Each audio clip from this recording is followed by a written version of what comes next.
Welcome to the deep dive. Today, we're going to be exploring a really interesting concept. What if Jesus had ADHD? You shared this article with me, and I'm excited to get into it with you. It's a fascinating thought experiment, isn't it? It kind of makes you think about how we view neurodiversity, especially when you think about it in terms of faith. Yeah, definitely.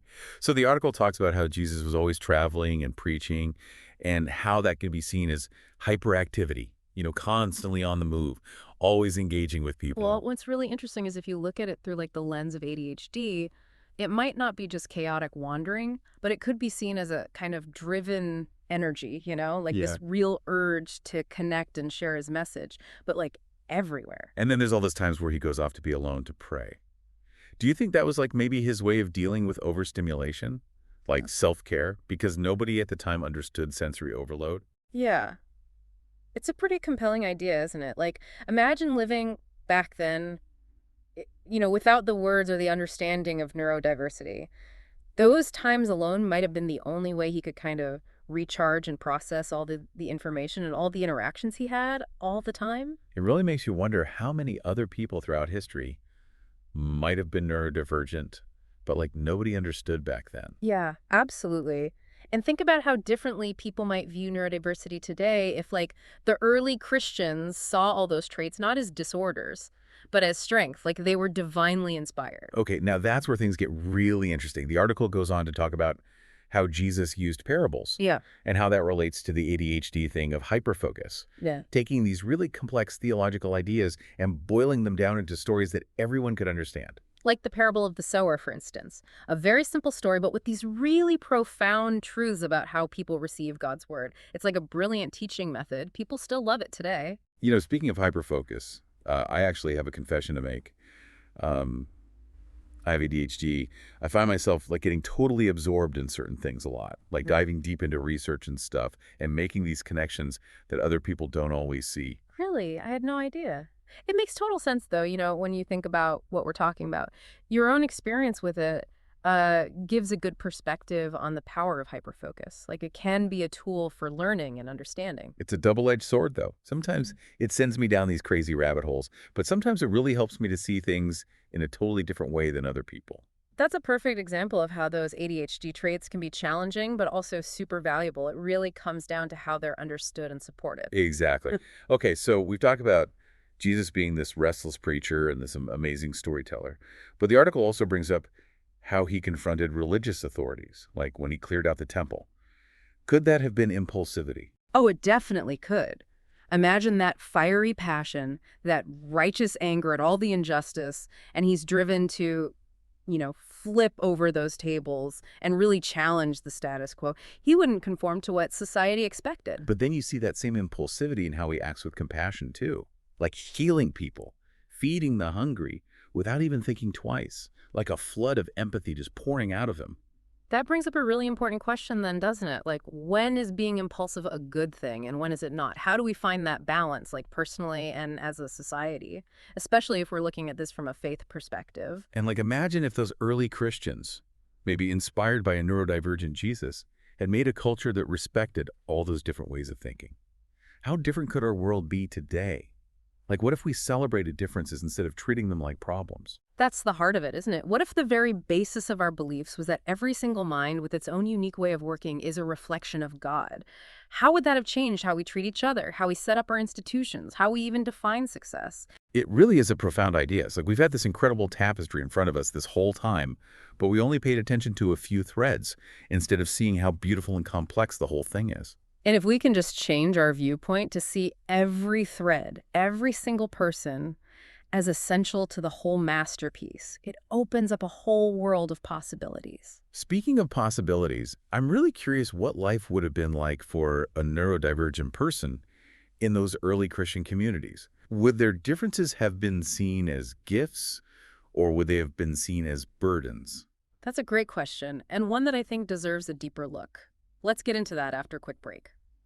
So let's imagine, like, for a minute, a world where those early Christians, they were inspired by a neurodivergent Jesus, and they chose to embrace all those differences instead of being afraid of them. Okay, yeah. I'm trying to picture it. So instead of seeing some behaviors as bad or sinful, they saw them as like part of God's diverse creation. Exactly. You know Paul's metaphor about the body of Christ, with all the different parts working together. What if that metaphor included all those neurological differences, too? They wouldn't be trying to make everyone think and act the same way. They would have recognized that everyone had their own unique gifts to offer the community, even the neurodivergent folks. Right, and education could have been so different, too. Can you imagine a world where learning wasn't all about rigid structures and memorizing stuff? Are you saying that, like, instead of everyone having to conform to one way of learning, they might have tried different methods that worked for different ways of processing Right. information? Absolutely. Like, think about it, storytelling, hands-on activities, oral traditions. Those could have been seen as valuable teaching tools, and not just for kids either, for adults too. That's so interesting. It really challenges how we define a good student or a successful learner. It opens it up to a whole spectrum of ways people think and learn. Right, and think about the impact that could have had on social structures. If those early Christian communities were like, hey, neurodiversity is cool, and they really showed acceptance and inclusion, it could have spread outwards. So you're saying that instead of being pushed aside or ostracized, neurodivergent people might have been like woven into the fabric of society? Their contributions would have been valued and celebrated. Exactly. Think about someone with ADHD for a second. All that energy and focus that people see as disruptive today, it could have been channeled into roles that would have helped the community. Like what? Can you give me a specific example? Okay, so picture someone who's always moving, always connecting with people. Instead of making them sit still, they might have thrived as a traveling teacher or someone who organizes the community. Or someone who's super focused and loves details. They could have been amazing scribes, carefully preserving important texts. Right.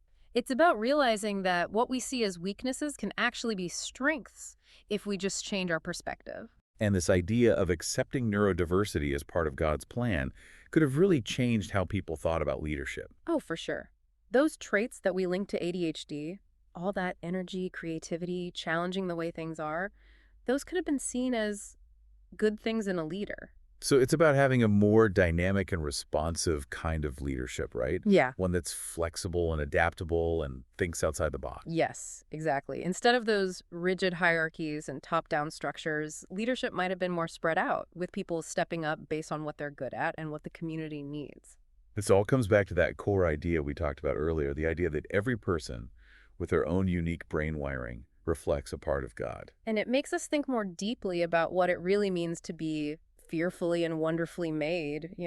Diversity isn't a mistake. It's a core part of creation. So instead of trying to fix people, we would be focused on building systems and environments where everyone can thrive, including the neurodivergent folks. It's about recognizing that there's no one right way to think or learn or be. And all those differences are what make the world so interesting and exciting. It's like a mosaic, with everyone being a unique piece that adds to the beauty of the whole artwork. Okay, so we've been talking about this hypothetical world where neurodiversity was embraced by those early Christians. Hmm. But let's get real for a second. Oh. How does this connect to our world today? What does it mean for how we see and treat neurodiversity now? That is the million-dollar question, isn't it? It's a good one, and one we'll dig into deeper after a short break. So we've been thinking about this what if, right? What if all along neurodiversity was just part of God's plan? What if instead of saying it's a problem, we celebrated it? It really changes how you look at things, doesn't it? Makes you wonder, like, what if that belief, that basic idea, had shaped everything? How we built our world, how we treat each other, how we even understand what being human is. So how do we, bridge that gap between this imagined world and the one we're in? We live in a world where ADHD and all those neurodivergent things, they're seen as medical issues, something to diagnose and treat. That's true.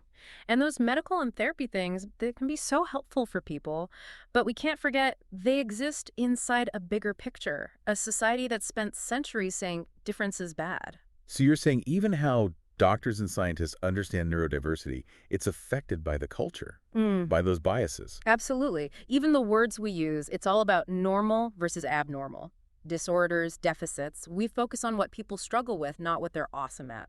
Yeah, that's a good point. It's like we're obsessed with fixing what we think is broken. We don't even see the good stuff, the unique strengths that neurodivergent people bring. Exactly. And that's where this whole Jesus thing, this thought experiment, it's really helpful. It forces us to reframe it all. Difference isn't a mistake, it's built in by God. Like we've been trying to jam puzzle pieces together that were never meant to be the same. Each one is unique, the shape, the color. It's that variety that makes the whole picture beautiful. Love that analogy. And if we can get that, really get it, it changes everything. How we see ourselves, how we treat people, how we build our world. Okay, so what does this mean for us, like, practically? How do we go from saying it's bad to actually understanding and accepting it? I think it starts with being aware. The words we use, what we assume about people, the systems we make.